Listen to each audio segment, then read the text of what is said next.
안녕하세요. 오늘 저희가 함께 좀 깊이 파고들 자료가 있는데요. 바로 리처드 W. 그레이의 신학 논문, 옛 언약과 새 언약의 비교입니다. 이 자료를 딱 보면서 정말 많은 분들이 마음속에 한 번쯤 품어봤을 법한 그런 질문이 떠오르더라고요. 어떤 질문인가요? 구약의 하나님이랑 신약의 하나님 혹시 다른 분인가 하는 거요. 마치 시리즈물 1편에서는 엄청 엄격하고 무서웠던 주인공이 2편에서는 갑자기 너무 다정해지는 그런 느낌 받을 때 있잖아요. 있죠. 캐릭터 설정이 바뀐 건가 싶을 정도로요. 네. 성경이 정말 그런 이야기일까? 아니면 우리가 뭔가 놓치고 있는 더 큰 그림이 있는 걸까? 이런 궁금증이죠. 그렇죠. 정말 많은 분들이 구약이랑 신약을 아예 다른 책처럼 읽으세요.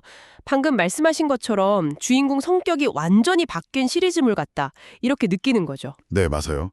근데 오늘 우리가 살펴볼 이 논문은 아주 도발적인 주장을 합니다. 사실은 처음부터 끝까지 주인공도 같고 스토리도 하나였다는 거예요. 정말요? 네. 단지 뭐랄까 주인공이 성장하면서 옷 입는 스타일이나 말투가 좀 바뀌는 것처럼 그 표현 방식이 달라졌을 뿐이다. 이런 주장입니다. 와, 그 비유만 들어도 벌써 엄청 흥미진진한데요.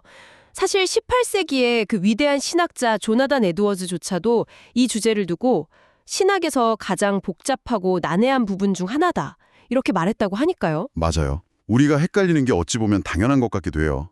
그만큼 이게 쉽지 않은 주제인데 오늘 이 복잡한 매듭을 한번 제대로 풀어봤으면 합니다. 네, 좋습니다. 이 논의의 출발점은 딱 이거 하나만 기억하시면 돼요.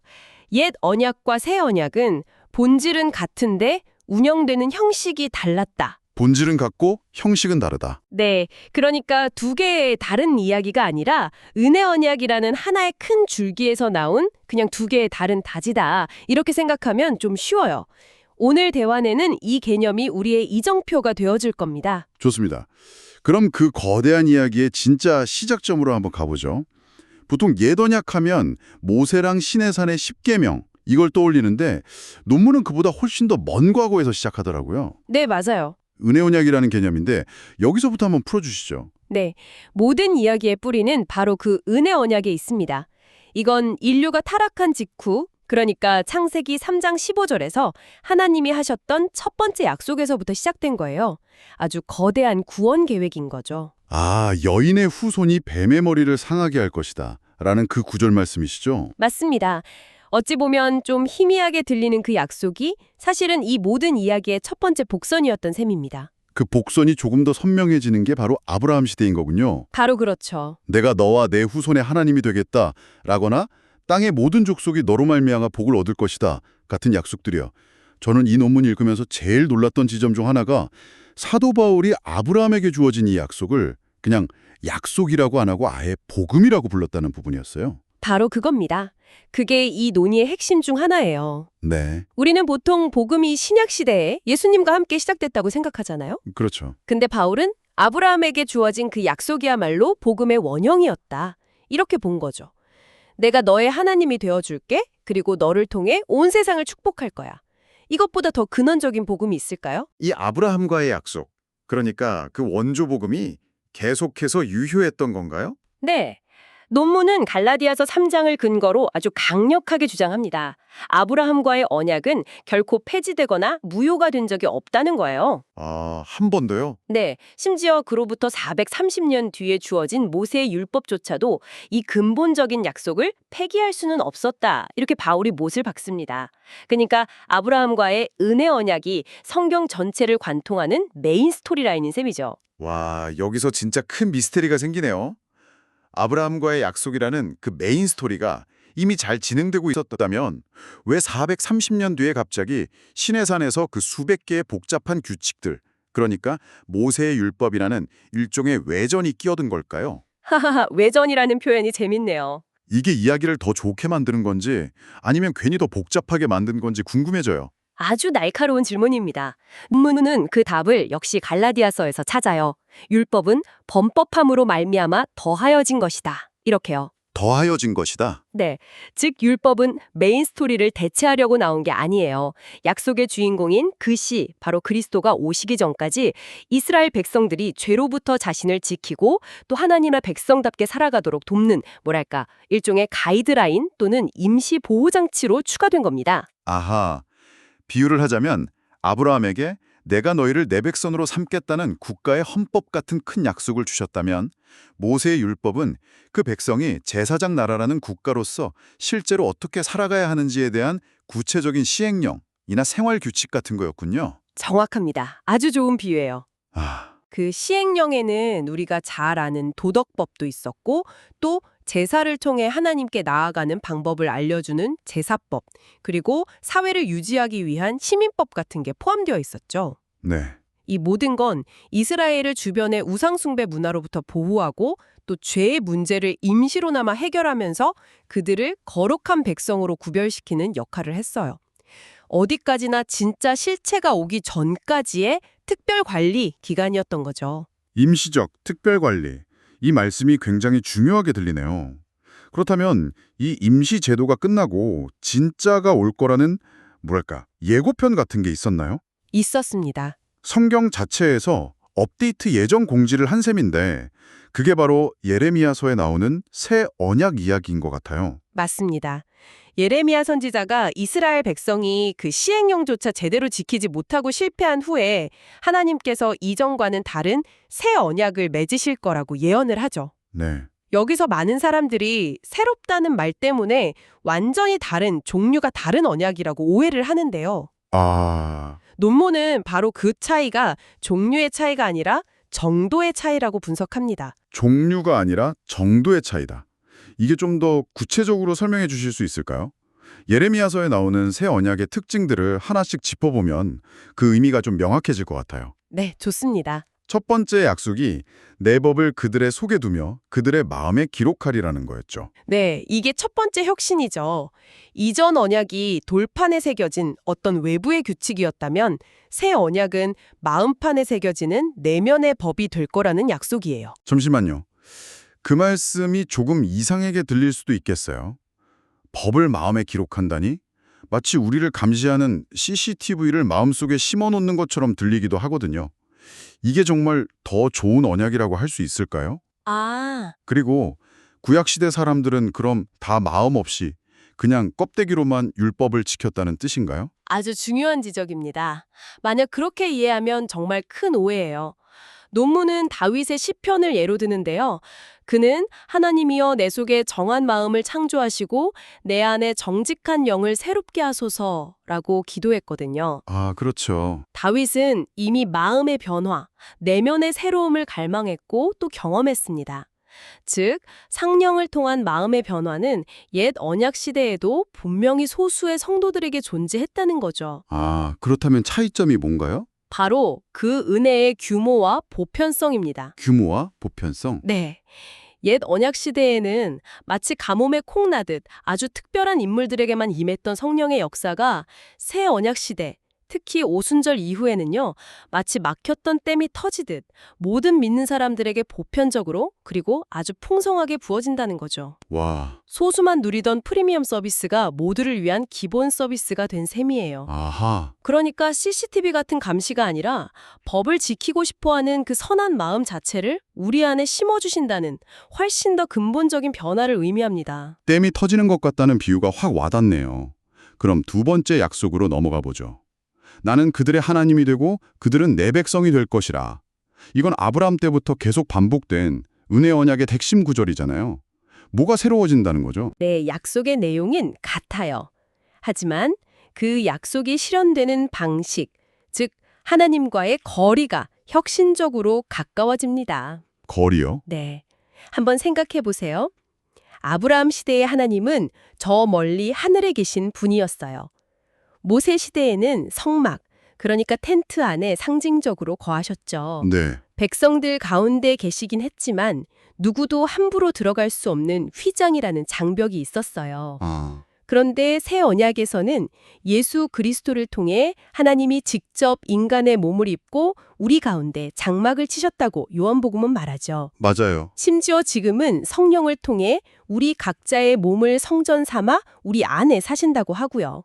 와, 하나님의 임재가 점점 더 가까워지고 더 내밀해지는 거군요.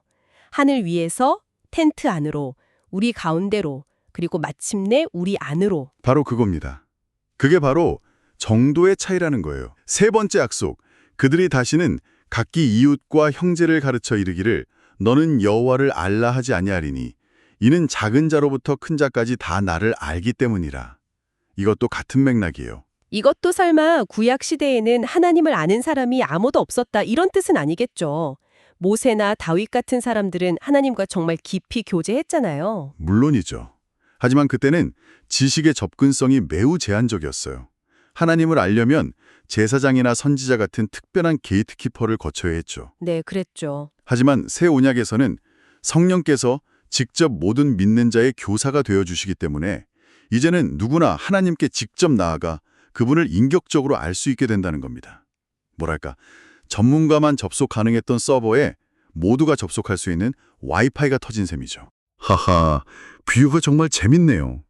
이제 마지막 네 번째 약속이 남았네요. 내가 그들의 악행을 사하고 다시는 그 죄를 기억하지 아니하리라.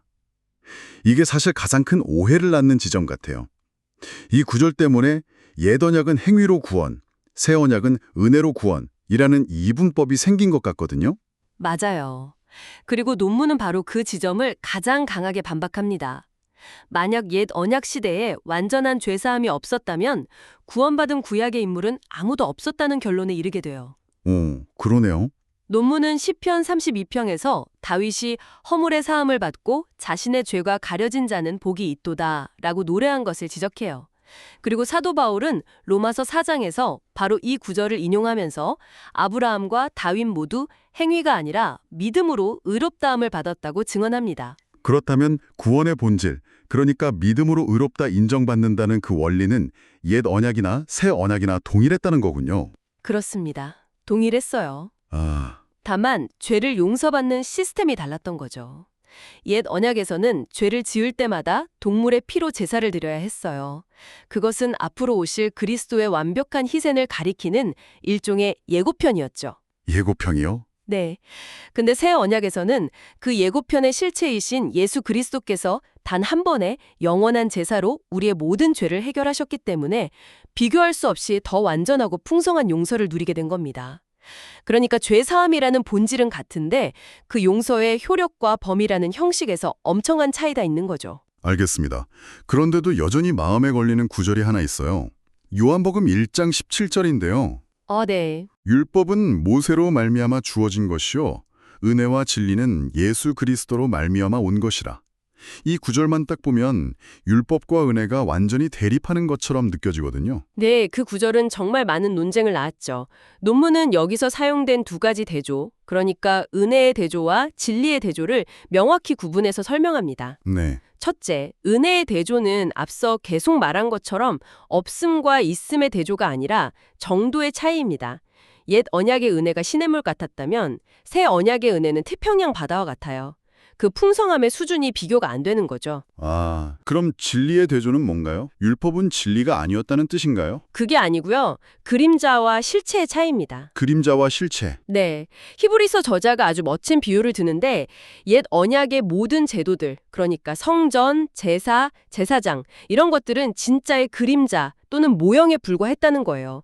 우리가 어떤 물건의 진짜 모습을 보지 못하고 벽에 비친 희미한 그림자만 보고 있는 것과 같았다는 거죠. 그 비유를 들으니까 어릴 때 생각이 나네요. 네. 부모님이 크리스마스 선물을 멋진 포장지로 싸서 숨겨놓고 포장지 모양만 보고 뭔지 맞춰보라고 하셨거든요. 하하, 네. 자동차 모양 같기도 하고 로봇 같기도 하고 온갖 상상을 다 했죠. 옛 언약이 딱 그런 느낌이었을까요?